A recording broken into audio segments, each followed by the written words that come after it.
How to control your mind for study. अपने mind को study में फोकस करना चाहते हैं और चाहते हैं कि स्टडी के टाइम आपका माइंड कहीं ना भटके। तो इसके लिए आपको माइंड का मैकेनिज्म, माइंड के काम करने के तरीके को समझना बहुत जरूरी है।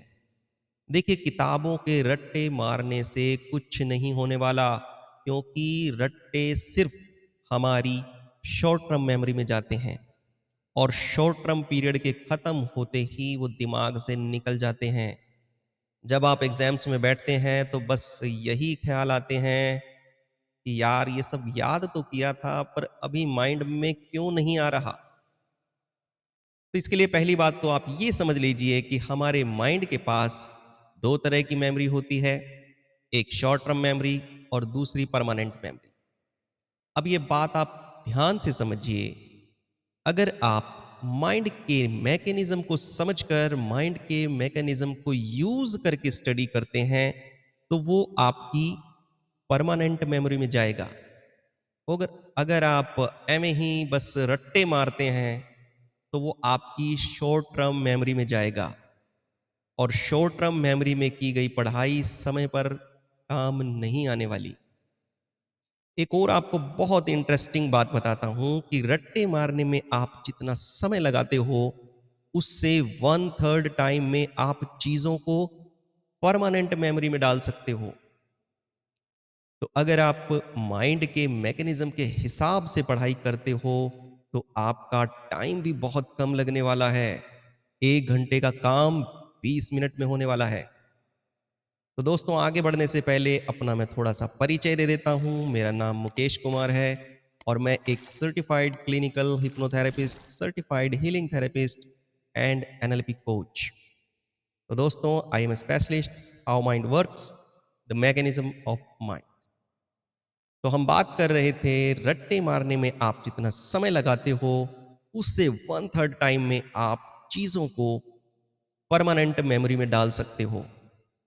तो इसके लिए मैं एक बहुत गहरी बात स्वर विज्ञान से आपको बताता हूं। स्वर विज्ञान में पूरा दिया गया है कि हमारा माइंड कैसे काम करता है, कैसे हम अपने माइंड को स्ट्रांग बना सकते हैं। अगर आज आपने इस विज्ञान को समझ लिया, तो आपकी जिंदगी पूरी तरह से बदलने वाली है। क्योंकि इन विधियों से सिर्फ आपकी मेमोरी पावर ही नहीं बढ़ेगी, बल्कि आपकी इंटेलिजेंस भी बढ़ेगी, आपकी समझ भी बढ़ेगी, आपकी बुद्धि भी बढ़ेगी। क्योंकि सिर्फ मेमोरी पावर बढ़ाना मतलब मान लीजिए आपके पास एक मोबाइल है और उसकी मेमोरी है 1000 GB, लेकिन उसकी रैम है 100 MB। अब इस मोबाइल का कोई मतलब ही नहीं है। क्या यूज करेंगे आप इसको? ये बार बार हैंग होगा, हद का परेशान कर देगा। तो मेरा कहने का मतलब है कि अच्छी मेमोरी पावर के साथ साथ अच्छा रैम भी होना बहुत जरूरी है, अन्यथा कोई मतलब ही नहीं है। तो आज मैं आपको एक ऐसी विधि देने वाला हूं जो आपके मेमोरी के साथ साथ आपका रैम भी बढ़ा देगी। विधि समझने से पहले विधि के मैकेनिज्म को भी समझ लें, वो भी बहुत जरूरी है। हमारी नाक के दो छेद हैं, एक राइट और एक लेफ्ट। हमें यह लगता है कि हम हमेशा दोनों छेदों से सांस लेते हैं, जबकि रियलिटी ये है कि हम सिर्फ एक ही छेद से सांस लेते हैं। अब इनमें जो हमारा राइट का छेद है, इसे कहते हैं पिंगला नाड़ी या सूर्य नाड़ी। और जो हमारा लेफ्ट का छेद है या बायां छेद है, इसे कहते हैं ईड़ा नाड़ी या चंद्र नाड़ी। इसको आप अच्छे से समझ लीजिए। अगर ये समझने में गलती हो गई तो हमारी पूरी विधि गलत हो जाएगी। अभी चूंकि मैं कैमरे के सामने हूं, तो मैं जिसको लेफ्ट बता रहा हूं वो आपको राइट दिखाई देगा, और जिसको मैं राइट बता रहा हूं वो आपको लेफ्ट दिखाई देगा। तो जो मैं कह रहा हूं आपको वो समझना है। ओके। राइट यानी कि पिंगला नाड़ी या सूर्य नाड़ी, और लेफ्ट यानी कि ईड़ा नाड़ी या चंद्र नाड़ी। तो हमारी पिंगला नाड़ी जो है, वो हमारे शरीर का संचालन करती है।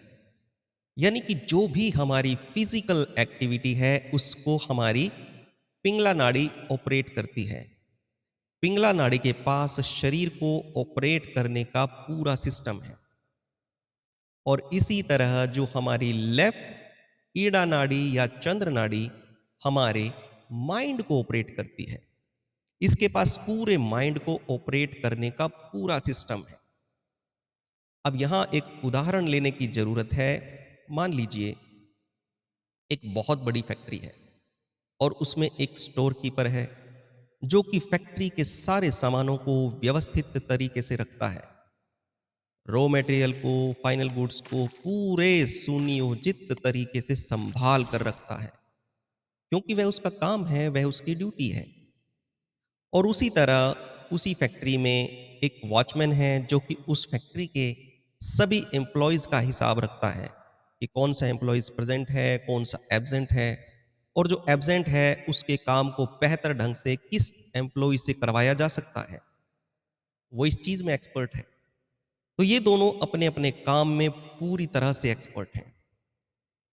अगर इस फैक्ट्री की मैनेजमेंट इन दोनों की ड्यूटी बदल दे, तो क्या आप मान सकते हैं कि यह एक दूसरे का काम बेहतर ढंग से कर सकते हैं? ऑफ कोर्स नहीं कर सकते। लेकिन मैनेजमेंट का ऑर्डर है, तो ड्यूटी पर तो खड़े हो जाएंगे एक दूसरे की, लेकिन उस तरीके से काम नहीं कर पाएंगे। अब यहां आपको ये क्लियर हो गया होगा कि जो जिसका काम है वही उस काम को बेहतर ढंग से कर सकता है। तो अगर आप लेफ्ट यानी ईड़ा नाड़ी या चंद्र नाड़ी को एक्टिव करके जो भी मेंटल वर्क करेंगे उसमें आपको निश्चित सफलता मिलेगी, क्योंकि चंद्र नाड़ी के एक्टिव होते ही हमारा माइंड एक्टिव हो जाता है और वो रास्ता खुल जाता है जिससे कि चीजें सीधा दिमाग में जाएं, सीधा परमानेंट मेमोरी में जाएं। और जब तक ये रास्ता बंद है तब तक आप कितने भी रट्टे मार लो, परमानेंट याद नहीं होने वाला। ये आपने बहुत बार खुद भी महसूस किया होगा कि कई बार तो एक बार हम पढ़ते हैं और पढ़ते ही सब याद हो जाता है, लेकिन कई बार हम पढ़ने बैठते हैं और कितने ही रट्टे मार लेते हैं पर याद नहीं होता। तो ऐसा सिर्फ तब होता है जब आप चंद्र नाड़ी की सक्रियता में पढ़ाई करते हैं। हर 40 मिनट में ये हमारी जो नाड़ियां हैं वो ऑटोमेटिक बदलती हैं। यानी मान लीजिए अभी अभी आपकी चंद्र नाड़ी एक्टिव है, तो अपने आप 40 मिनट्स के बाद सूर्य नाड़ी एक्टिव हो जाएगी। ओके, अभी तक हमने ये जान लिया कि कौन सी नाड़ी का क्या काम है। अब हम ये जान लेते हैं कि हम कैसे पता करें कि इस वक्त हमारा कौन सी नाड़ी एक्टिव है। तो दो तरीके हैं। एक तो आप अपनी नाक के नीचे ऐसे उंगली रखें और जोर से सांस बाहर फेंकेंगे, तो जिस तरफ हवा आपको महसूस हो, राइट कि लेफ्ट, अभी वही नाड़ी एक्टिव है। ऐसे देखिए, अभी जैसे मैं महसूस कर पा रहा हूं मेरी अभी चंद्र नाड़ी एक्टिव है। और यदि आप इस तरह से ना पता कर पाएं तो दो छोटी छोटी पर्चियां बना लें, बिल्कुल छोटी छोटी, और ऐसे पकड़ेंगे और आप मुंह बंद करके एक नाक से सांस छोड़ेंगे तो उनमें से एक पर्ची हिलेगी। तो जिस साइड की पर्ची हिलती है वही नाड़ी आपकी अभी एक्टिव है। ओके, अब हमने ये भी सीख लिया कि एक्टिव नाड़ी का पता कैसे करें। अब मान लो आपको पढ़ाई करनी है लेकिन सूर्य नाड़ी एक्टिव है, तो क्या 40 मिनट तक इंतजार करें? नहीं, 40 मिनट इंतजार करने की कोई जरूरत नहीं है। हम अपनी जरूरत के अनुसार अपनी नाड़ी को बदल भी सकते हैं। तो अब जब भी आप पढ़ाई करने बैठेंगे पहले आप चेक कर लें कि अभी सूर्य एक्टिव है या चंद्र एक्टिव है। अगर चंद्र एक्टिव है तो good, and start your study. लेकिन अगर मान लीजिए सूर्य एक्टिव है तो इस विधि से आप अपनी नाड़ी को बदल लें। नाड़ी बदलने के 2 तरीके हैं। एक, आप अपने राइट नोस्ट्रिल को दबाकर बंद कर दें और लेफ्ट नोस्ट्रिल से सांस भरें और छोड़ें। अपने बाएं छेद से सांस भरें और छोड़ें। 2-3 मिनट में आप फिर से चेक करें, या तो आपकी चंद्र नाड़ी एक्टिव हो गई होगी। अगर नहीं हुई, तो आप इसको फिर से 1-2 मिनट के लिए दबा दें, आपकी चंद्र नाड़ी एक्टिव हो जाएगी। तो इसमें 2 से 4 मिनट का समय लगता है। और दूसरा तरीका है जिसमें कि समय भी कम लगेगा। आप बाईं करवट लेकर 1-2 मिनट के लिए लेट जाएं। बाईं करवट मतलब राइट हैंड आपके नीचे आ जाएगा और लेफ्ट हैंड ऊपर आ जाएगा। विद इन 2 मिनट्स आपकी नाड़ी बदल जाएगी। आप फिर चेक करें और अपनी पढ़ाई स्टार्ट करें। तो अब आपका माइंड पूरी तरह से तैयार है स्टडी के लिए। अब आपको एक काम और करना है कि बीच-बीच में मोबाइल चेक नहीं करना, कि नोटिफ़िकेशंस, कि ये, कि वो, कि सोशल मीडिया। अब 40 मिनट के लिए मोबाइल बंद और सिर्फ़ पढ़ाई। 40 मिनट के बाद आप एक ब्रेक ले लें, उसमें आप मज़े से मोबाइल देखें या जो भी करना हो, आपकी मर्ज़ी। लेकिन पढ़ाई के 40 मिनट सिर्फ़ पढ़ाई। आप मेरे इस तरीके से पढ़ाई करके देखो, कोई रट्टे नहीं मारने पड़ेंगे, जो भी आप पढ़ोगे, सीधा परमानेंट मेमोरी में जाएगा।